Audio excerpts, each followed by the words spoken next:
Então, vamos lá. Bom, então a gente estava falando, né, de quando o Divaldo, rapaz de 20 anos, totalmente sem jeito, né, estava conversando com o Chico sobre a temática do sexo, isso lá em 1948, né?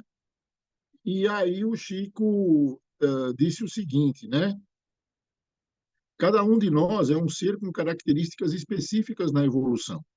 Transitamos em níveis evolutivos diversos. Por isso, eu não creio que as minhas experiências possam te ajudar, mas vou te contar uma parábola e, através dela, você irá entender como deve agir. Olha a sutileza do Chico, porque o RG espiritual, né?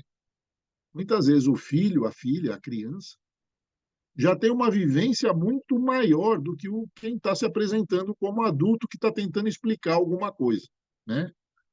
E quando chega nessa temática de falar de sexo com criança, primeiro que o adulto fica super sem jeito, né? Muitas vezes. E segundo, que a molecada dá muitas vezes cada resposta tão lógica, tão objetiva, que desconcerta quem está tentando explicar. Por quê? Já tem uma cabeça lá na frente, mesmo que não saiba dar os nomes certos, tem os conceitos já alinhados, né? Então, o Chico falou, olha, no meu caso, quando eu senti os impulsos da adolescência, o que o meu mentor espiritual, Emmanuel, falou, sai para caminhar na floresta para correr. Volte para casa suado, que a tua energia vai ser canalizada desta maneira, né? A tal da energia da libido aí. Mas isso não funciona para todo mundo. Tem para gente que funciona, tem gente que não funciona. E o Chico falou: eu vou te contar uma historinha, você vai entender melhor do que eu te passar a minha experiência, porque a sua caminhada pode ser diferente. Não vou impor uma ideia. Ao respeito, cabeça do Chico, né? E ele contou lá de um reino muito próspero nessa parábola, né? E todo mundo era feliz, e tinha o rei, tinha lá o séquito, né? A nobreza em volta do rei e tal. Só que em determinada situação, o ciclo das chuvas começou a fracassar, os rios ficaram com menor volume, as colheitas começaram a fracassar.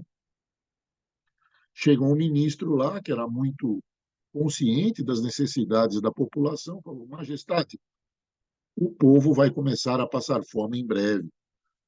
Os celeiros estão cheios de grãos para quem mora na corte e para os exércitos. Nós temos que pegar uma parte dessas reservas, distribuir para o povo, porque a colheita está fraca. E o rei falou: não, não vou fazer isso. Não posso dar comida ao povo, porque tenho que guardá-la para os meus militares. Mas, majestade, não adianta ter soldados bem nutridos e estar na iminência de uma revolução popular interna. De nada servirá ter uma corte bem alimentada se o povo estiver em situação de fome. A força do povo é enorme, majestade, chegará até o rei na forma de desespero e agressividade. A guerra externa é temerária, mas a guerra interna é devastadora. Mas o rei estava irredutível, mas a fome foi aumentando. O ministro voltou: majestade, eu sugiro que encaminhe imediatamente parte das reservas e pretende dar aos soldados para o povo. Afinal, um povo bem atendido torna-se um voluntário, um soldado do bem. O rei deve agir antes que seja tarde demais. E o rei falou: eu não posso fazer o que você me pede, ministro. Esses grãos são reserva estratégica para a defesa deste reino. E a fome foi aumentando na população.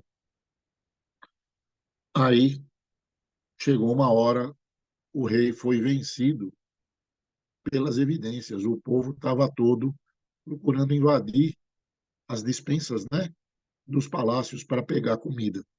E aí o rei virou para o ministro e falou: bom, e agora o que eu faço, ministro? Ele falou: vai até a sacada da janela, fale para a multidão, converse com o povo e mostre que o ama. Diga que você também tem problemas. O povo está num momento de rebeldia, mas vai se acalmar se as tuas palavras forem sinceras. mas me falta coragem. Eu poderia ter a minha vida ceifada pela pedrada de algum agitador. Esse risco deve ser enfrentado, majestade, pois ele decorre da vossa própria negligência. Eu o adverti várias vezes, mas o senhor estava obstinado e não permitiu que houvesse equilíbrio nem paz. A única alternativa agora é esta. E aí, o rei, todo constrangido, foi lá no terraço e falou para o povo: Meus súditos, eu quero lhes pedir perdão. Administrar um reino é um desafio à sabedoria. Não é fácil a vida de um líder. E em algumas situações é mais difícil ser rei do que ser um escravo. Talvez o meu povo inveje a mesa farta, mas certamente não invejará as minhas noites intranquilas e passadas em claro. Me perdoem e peço que me ajudem, mantendo a ordem e a paz. E depois desse episódio, o Emmanuel, o Chico contando para o Divaldo, né, a parábola. Depois dessas palavras do rei ao povo, a crise terminou. O rei foi aplaudido. E nos dias que se seguiram, o rei criou com seus ministros um programa de trabalho para atender a miséria e as necessidades de cada família. E aquela força desorganizada que conspirava contra a sua vida passou a trabalhar pela felicidade do seu reino. Não demorou muito e uma chuva generosa veio aplacar a sede do povo, permitindo que o reino continuasse vivendo em paz. E o Emmanuel concluiu a parábola dizendo: E é isso, Chico, que você deve fazer com as tuas energias genésicas. E aí o Chico, naturalmente, não entendeu. Rapaz de 17 anos que era, quando ouviu isso do Emmanuel. Mas eu não entendi nada, Emmanuel.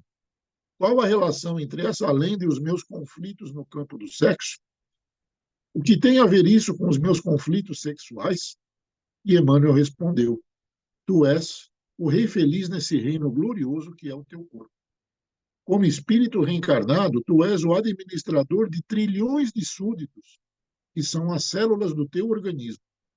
Enquanto tu dominavas as forças juvenis na fase da infância, o corpo se autossatisfazia pela permuta de energias e a mitose celular se dava enriquecida pelo teu fluido vital. Para a criança, as necessidades são mais fisiológicas, sem maiores exigências de natureza psíquica. Por isso, tudo marchava bem. Quando atingiste a fase da juventude, na qual ocorre o amadurecimento sexual, as tuas células passaram a apresentar outras necessidades, exigindo a complementação energética pela ação dos hormônios físicos e mediante o intercâmbio de hormônios psíquicos. Elas precisam de estímulo e de acolhimento. É o momento em que o rei das reservas organopsíquicas deve ser sábio para atender às demandas organopsíquicas que se apresentam na forma de relacionamentos afetivos que se devem processar com equilíbrio, responsabilidade e ética. Que banho, hein? E aí, Chico concluiu: em tudo que está no universo existem trocas. Como dizia Lavoisier, repetindo, nada se cria nem se perde. Tudo está em transformação. Nem a castração, nem a liberdade irresponsável, nem punição ao organismo, nem liberação total que nos leve ao desequilíbrio. Olha só. E aí o Divaldo, concluindo, né, falou que aprendeu com o Chico toda vez que as energias, né, genésicas apertavam, ele conversava, levantava uma prece a Deus e conversava com o próprio corpo, com cada célula do corpo, dizendo: me ajudem. Este é um reino de aparência. Eu sou um rei carente. Preciso de vocês, já que não vou aplicar as energias sexuais para ter filhos biológicos.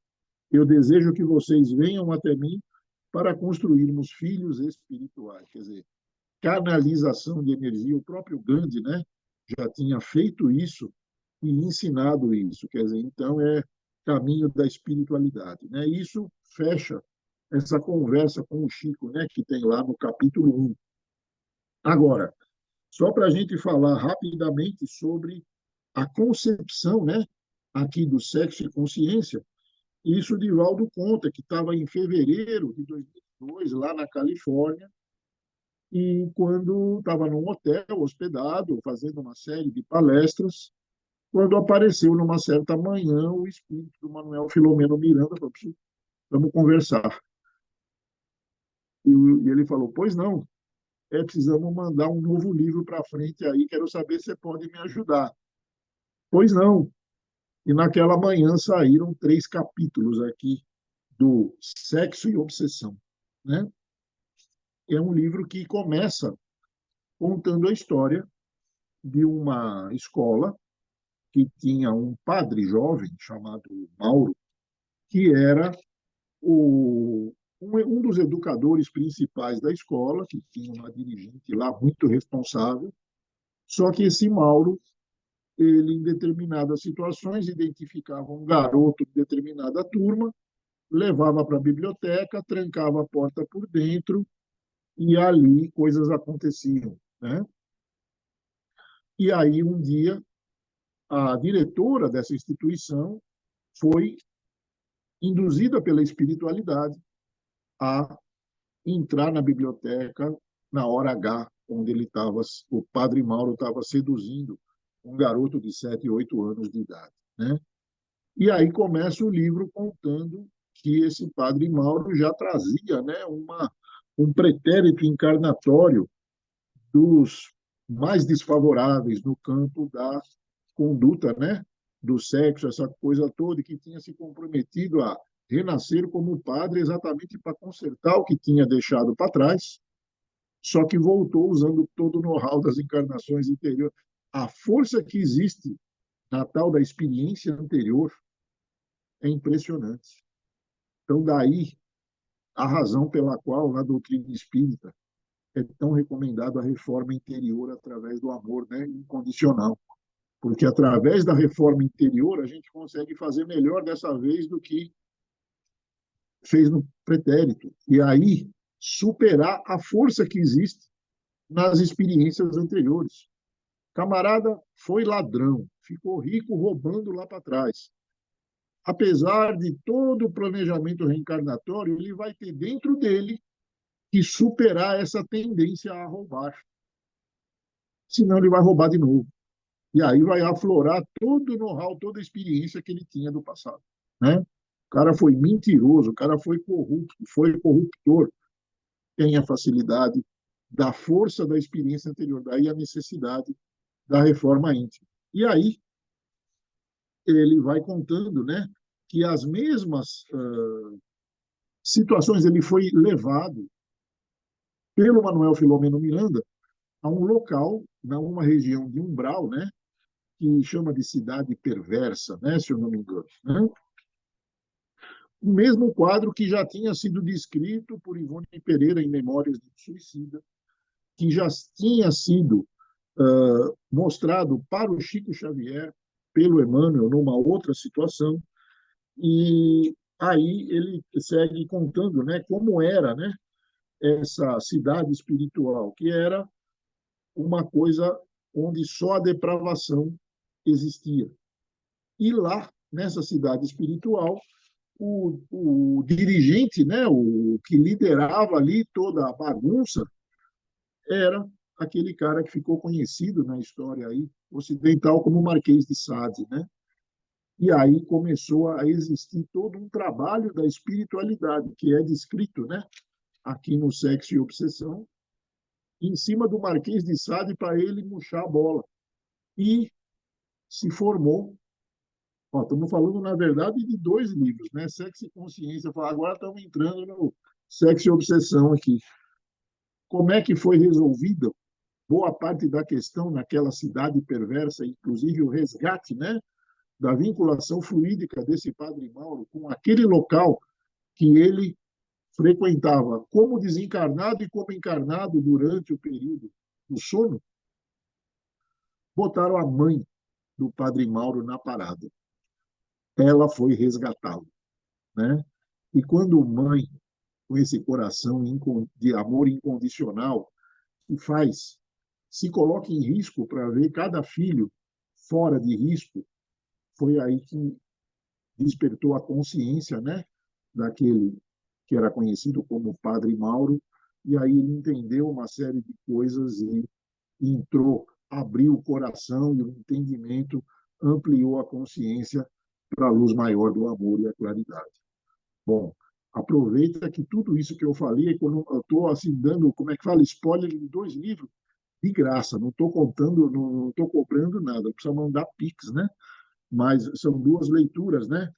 Essa do Sexo e Consciência, que é o nosso tema de hoje, e do Sexo e Obsessão, do Manuel Filomeno Miranda, que falam do mesmo tema, né? Altamente instrutivo. Era isso, pessoal. A gente deu uma resumida ao máximo aí, mas o tema dá para falar até a semana que vem, sem parar, 168 horas aí, mas resumimos aqui em 50 minutos, né? É evidente que dúvidas permaneçam, estamos aqui à disposição, como sempre, né? E espero ter conseguido endereçar aí alguns pontos importantes sobre esse tema aí que tanta confusão gera na nossa sociedade hoje, na vida de cada um, né? Como agente ou como dos 2 lados, né? Da rede aí, como agente fazendo bobagem ou sendo vítima de bobagem. Mas então, Deus é sempre mais e a gente está sempre com esse compromisso, né? De dignidade, respeito, mente voltada ao alto, a gente sempre consegue fazer melhor. É isso. Caso tenha ficado alguma questão, já estamos na hora extra. Quando a gente faz hora extra, o Santo Hugo manda fatura para mim depois. Né? E aí, qualquer coisa, estamos à disposição, como sempre. Momento de dizer bom final de semana, juízo, torcida brasileira. Saúde, camomila. Se alguém está nervoso, camomila ajuda. Água com gás. Valeu, Deus abençoe. Boa semana para todos. Valeu, Abração. Valeu para todo mundo.